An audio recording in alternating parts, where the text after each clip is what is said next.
One Day at a Time put a divorced single mother at the center of primetime in 1975, refusing to treat her independence as a punishment. Audiences had never seen a family like the Romanos. Here is where that cast landed.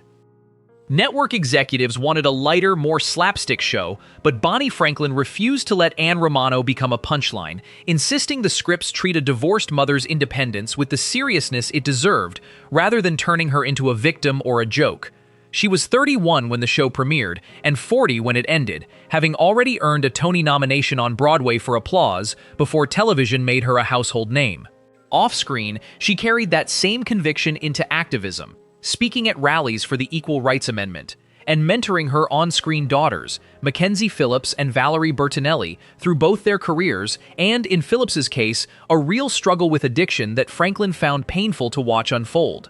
Her own love life eventually settled with producer Marvin Minoff, whom she married in 1980 and stayed with until his death in 2009, becoming stepmother to his 2 children along the way. She continued directing television long after the show ended, guiding episodes of Roseanne, and even reunited with Bertinelli decades later for a guest appearance on Hot in Cleveland. In 2012, she was diagnosed with pancreatic cancer, and she kept the severity of her illness quiet for months, unwilling to be pitied. She died the following year at 69, having spent her career insisting Ann's story be told with dignity, right up until the end of her own. He once said that putting on the tool belt felt like putting on a suit of armor, and that transformation turned Pat Harrington Jr. into Dwayne Schneider, the building superintendent whose mustache and swagger made him the show's unlikely breakout star and eventual Emmy and Golden Globe winner. Underneath that blue-collar bravado was a far more polished man than his character ever suggested, since Harrington held a master's degree in political science from Fordham and had served as an Air Force officer during the Korean War before ever picking up a comedy career on The Steve Allen Show. He was 46 when filming began and 55 by the finale, and much of Schneider's best material, especially his entrance lines walking into Ann's apartment, came from pure improvisation rather than the script. His personal life moved through 2 marriages, ending his first after 30 years, and finding a second, later chapter with Sally Cleaver in 2001 that lasted until his death. One of the hardest parts of those years, he later admitted, was watching his close friend and co-star Mackenzie Phillips struggle with addiction, feeling powerless to help someone he cared about that deeply. Alzheimer's disease slowly took hold of him in his final years, and he died in 2016 at 86, following a fall that ultimately proved too much for a body that comedy had once made look invincible. She was only 12 when American Graffiti made her a star, and by the time she played Julie Cooper, Ann Romano's rebellious older daughter, Mackenzie Phillips was already carrying weight far heavier than any teenage character on a sitcom should have to bear. She was the daughter of John Phillips of the Mamas and the Papas, and the addiction that would define much of her adult life took root early, fueled by trauma she wouldn't publicly disclose until her 2009 memoir revealed a long-term incestuous relationship with her father, a revelation that shocked the industry and divided her own family. On set, her struggles became impossible to hide. Bonnie Franklin and Pat Harrington Jr. staged an intervention after she arrived unable to function, and producer Norman Lear was eventually forced to write her out entirely for the safety of the production. Her personal life moved through 3 marriages, the third to Keith Levinson beginning in 2005 and still standing today, and she raised 1 son, Shane, through the years she now describes as the darkest of her life. A 2008 drug arrest became her true turning point, and she has remained sober since, eventually becoming a certified addiction counselor. Now 66, she works at a recovery center in West Hollywood and regularly speaks to seminars and news programs as a respected voice on trauma and recovery. Before he ever walked into Ann Romano's apartment as Sam Royer, the architect who finally gave her the happy ending audiences had waited years for, Howard Hesseman had actually been arrested for drug possession in the 1960s as a real-life counterculture figure, an experience he later said helped him embody the anti-establishment energy of his most famous role, disc jockey Dr. Johnny Fever on WXRP in Cincinnati. He joined One Day at a Time in its 8th season at 42, already a major star brought in specifically to give the show a late boost, and Bonnie Franklin reportedly respected his work ethic immensely once he arrived. Despite his comedic reputation, he was classically trained and continued taking on serious dramatic roles throughout his career, including the intense film Silence decades later. His personal life found stability with Caroline Ducroc, whom he married in 1989 and remained with for the rest of his life. Born in Lebanon, Oregon, he had started his entertainment career using the stage name Don Sturdy during his early days as a disc jockey, long before Hollywood ever knew his real one. He died in 2022 at 81 from complications following colon surgery, closing out a career built on turning his own rebellious youth into some of television's most memorable comic performances. Working alongside her real-life aunt Nanette Fabray made for a strange kind of family reunion on set, even though their characters, Francine Webster, Ann's sharp, career-driven business partner and occasional rival, rarely shared much screen time together. Fabares was already a former teen idol by the time she joined the cast in her mid-30s, having starred as Mary Stone on The Donna Reed Show and scored a #1 hit with Johnny Angel back in 1962, and she had famously appeared opposite Elvis Presley in 3 films, with the King reportedly naming her one of his favorite leading ladies. Off-screen, despite the on-screen friction with Bonnie Franklin's character, the two actresses were real friends, often breaking into laughter during rehearsals before filming their staged arguments. Her personal life found lasting happiness with actor Mike Farrell, best known as B.J. Honeycutt on MASH, whom she married in 1984 and remains with more than 4 decades later. In the late 1990s, she was diagnosed with autoimmune hepatitis, and a life-saving liver transplant in 2000 pushed her to step back from full-time acting and become a major advocate for organ donation. Now 82, she remains active with the Alzheimer's Association, a cause she took up after her own mother's diagnosis, and continues to make rare public appearances alongside Farrell. For years, Nanette Fabray hid a significant hearing impairment from the industry, terrified that revealing it would end her career, long before she brought warm, meddling energy to the role of Ann Romano, Ann's well-meaning but overbearing mother, who arrived to add a generational layer to the show's later seasons. She was in her early 60s during filming, already a Broadway legend with a Tony Award for Love Life and 3 Emmys for her work opposite Sid Caesar on Caesar's Hour, credentials that made her hidden struggle all the more remarkable given how publicly celebrated she already was. After undergoing 4 surgeries to restore her hearing, she finally went public about her condition in the 1960s, becoming one of the first people to use American Sign Language on national television and a pioneering advocate for the deaf community. Her personal life had already been shaped by loss, since her second husband, Oscar-nominated screenwriter Ranald McDougall, died in 1973, leaving her a widow for the following 45 years until her own death. She often hosted Sunday brunches for the cast at her home, a warmth that extended naturally from playing a grandmother figure into being one in real life. She died in 2018 at 97, having spent decades proving that going public about her hearing loss made her career stronger rather than ending it. It was on the set of One Day at a Time, watching directors work rather than focusing on his own lines, that Michael Lembeck first felt what he later called the directing itch, years before that curiosity would make him one of the most sought-after names behind the camera in television comedy. As Max Horvath, the regular guy who eventually married Julie Cooper and navigated the everyday struggles of young marriage and parenthood, he brought a grounded, relatable energy to the cast, joining in his early 30s as the son of famed comedian Harvey Lembeck, raised in the heart of New York's comedy and theater world. His personal life moved through 2 marriages, first to Barbara Berger and later to Lauren Dreyfus, sister of actor Richard Dreyfuss, though he has stayed largely quiet about his relationships in the years since. The pivot he made from performer to director became one of the most successful career transformations in the industry, eventually earning him an Emmy for directing the famous Friends episode that aired after the Super Bowl, along with more than 20 other episodes of the same show. Now 78, he remains a go-to director for multi-camera sitcoms and pilots well into the streaming era, still guided by the same instinct for storytelling he first noticed quietly forming on a much smaller soundstage decades earlier. Valerie Bertinelli often praised him for bringing a level of seriousness the sitcom set badly needed, since Boyd Gaines arrived with Juilliard-trained discipline that elevated everyone's performance whenever he was on screen, as Mark Royer, the steady dentist who eventually married Barbara Cooper and helped the show explore what it meant to blend 2 families together. He joined in his late 20s, born in Atlanta and trained at one of the most prestigious drama schools in the country, And that foundation would eventually make him one of the most decorated stage actors in American history, winning 4 Tony Awards across every major acting category the ceremony offers.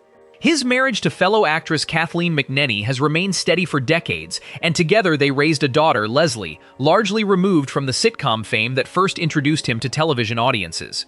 In 2011, a severe vocal cord issue threatened to end the very stage career that had defined him, forcing an intensive recovery and a temporary hiatus from performing that could have ended things entirely.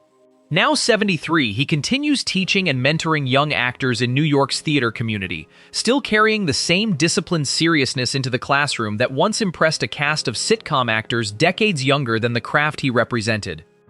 She found the multi-camera sitcom format so uncreative that she willingly walked away from network television after a single season, a decision Mary Louise Wilson later explained in her memoir came from watching Ginny Roblicki, Ann Romano's brassy, cocktail-loving neighbor, and the first real best friend character on the show, flatten into something one-dimensional she no longer wanted to play. She was in her mid-40s during her 21 episodes, already carrying the instincts of a serious stage actress confined by the sitcom's rigid structure. She won the 2007 Tony Award for Grey Gardens and earned a nomination for Cabaret, building a reputation as one of the great character actresses in American theater rather than a television name. Her marriage to Albert Russo ended in divorce, and she spent the following decades single, teaching at the Yale School of Drama, and writing an acclaimed one-woman show about fashion designer Vera Maxwell.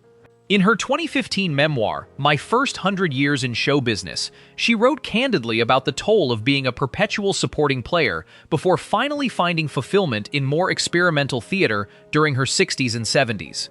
Now 94, she remains an influential figure in New York theater circles, having proven that leaving Ann's apartment building behind was the making of her career rather than the end of it. When David Kane, Ann Romano's steady lawyer boyfriend, proposed marriage and she turned him down, it became one of the more quietly radical moments in early television history, a rejection that told audiences independence mattered more to Ann than a conventional happy ending, and Richard Masur has said he never resented being written out, since keeping a perfect boyfriend around would have solved Ann's struggles too easily. He was 27 during his run on the show, and he built one of the more prolific character acting careers of his generation, appearing in over 80 films including The Thing, Risky Business, and My Girl, often playing exactly the kind of dependable everyman David Kane represented. That reliability eventually carried him into labor politics, where he served as president of the Screen Actors Guild from 1995 to 1999, navigating the union through the difficult early years of the digital transition. His personal life moved through 2 marriages, the first to Gretchen Poston, who served as White House Social Secretary during the Carter administration, and now to Eileen Henry. Horror fans still recognize him from John Carpenter's The Thing and regularly seek him out at conventions. Now 77, he has recently become a vocal consultant in Hollywood's ongoing labor discussions around AI protections for veteran performers, still fighting the same battles for actors that once defined his tenure at the Guild. During a stretch when the show was quietly dealing with Mackenzie Phillips's personal struggles, it was Ron Rifkin who became the grown-up on set, forming a real mentorship with young Glenn Scarpelli, who played his character's son Alex after Nick Handress, Ann's sophisticated architect business partner and romantic interest, died suddenly off-screen in a car accident that pushed the show into darker territory. He was around 41 during filming, and the role marked a genuine comeback, since he had actually left acting years earlier to work in his family's coat business before the uncertainty of returning to performing in his 40s eventually paid off. That gamble led him to some of his richest later work, including a Tony Award for the 1998 revival of Cabaret and his most recognizable role as the villainous Arvin Sloane on Alias, a defining collaboration with director J.J. Abrams. Away from acting, he is a nationally recognized orchid grower whose greenhouse carries real standing in the botanical world, an unexpected second devotion for a man best known for playing a master manipulator. He married Iva Rifkin in 1966, and as of 2026, they have been together for 60 years, one of the longest-running marriages in the industry. Now 86, he remains active in New York theater and continues taking select guest roles in prestige dramas. Being a teen heartthrob in the early 80s while privately hiding his sexuality took a toll Glenn Scarpelli wouldn't fully describe until years later, long after he had grown out of playing Alex Handress, the young son taken in by Ann Romano after his father's sudden death, gave the show a new maternal storyline in its later seasons. He was 14 when he joined the cast and 17 when he left, the son of Archie Comics artist Henry Scarpelli, who often used Glenn's own likeness for characters in the comics during that same era. Pat Harrington Jr. became a real mentor to him on set, pulling him aside to teach him what Scarpelli still calls the math of comedy, how to time a joke precisely for a live studio audience. He also briefly pursued music, releasing a pop album in 1983, before eventually stepping away from mainstream acting in his 20s to focus on television production instead. Coming out publicly as gay later in life, he has described his eventual move to Sedona, Arizona, as a soul-saving decision that let him finally live without the pressure of a teen idol image. He married Jude Bellinger in 2015, and now 59, he co-owns Sedona.tv, a local station where he produces content celebrating the region's environmental beauty while remaining a beloved figure to longtime fans of the show. Being the son of Gene Stapleton, television's Edith Bunker, meant John Putsch already understood the rhythms of a Norman Lear production long before he arrived as Bob Morton, Barbara Cooper's boyfriend and the first serious suitor who helped move her character from teenager into young adulthood. He was around 21 during his 13 episodes, raised at his family's Totem Pole Playhouse in Pennsylvania, a summer stock theater his father William Putsch managed, giving him a childhood steeped in performance long before television found him. Beyond this show, genre fans remember him as Sean Brody in Jaws 3D, though his lasting mark on the industry came later, once he made the deliberate choice to move behind the camera and build an identity separate from his mother's towering fame. That pivot turned him into a sought-after television director, guiding episodes of Scrubs, Ugly Betty, and Blackish, while also becoming a champion of independent film through his acclaimed Route 30 trilogy, shot in his home region of Pennsylvania.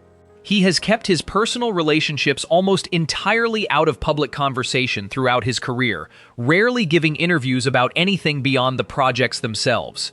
Now 64, he continues directing single-camera comedies and mentoring young filmmakers through guild workshops, having spent decades proving his name could mean something beyond the family that first made it famous. Writers reportedly had to work hard to make him seem like the wrong choice for Ann Romano, since Joseph Campanella was so naturally charming that audiences struggled to see him as anything but a sophisticated leading man, even while playing Ed Cooper, Ann's ex-husband, and the absent father whose occasional disruptive presence helped define her fight for independence throughout the series. He was in his 50s during his sporadic appearances across 7 years, already an established television presence with an Emmy nomination for Mannix and a recurring role on Days of Our Lives, part of a career that eventually spanned more than 200 film and television credits. His distinctive, authoritative voice also made him a fixture of American advertising, narrating commercials for BMW and Maytag for years, and he came from a family steeped in the same craft, since his brother Frank Campanella built his own respected career as a character actor. His personal life carried a rare steadiness for the industry, married to Jill Michael in 1964, and remaining with her for 54 years while raising 7 sons together. He faced his final years with quiet dignity, passing away from natural causes at his home in Sherman Oaks in 2018 at 93, having spent decades making a deadbeat ex-husband look, against all logic, entirely sophisticated. Bonnie Franklin once described him as one of the most supportive and technically skilled actors she ever worked with, an irony considering Charles Siebert spent his time on the show playing Jerry Davenport, the sexist, difficult boss whose everyday condescension gave Ann a workplace battle worth fighting during the earlier seasons. He was around 38 during those 18 episodes, and he became so convincing at playing unlikable authority figures that Hollywood typecast him in similar roles for years, eventually landing his signature part as the arrogant but skilled Dr. Stanley Riverside II on Trapper John, M.D.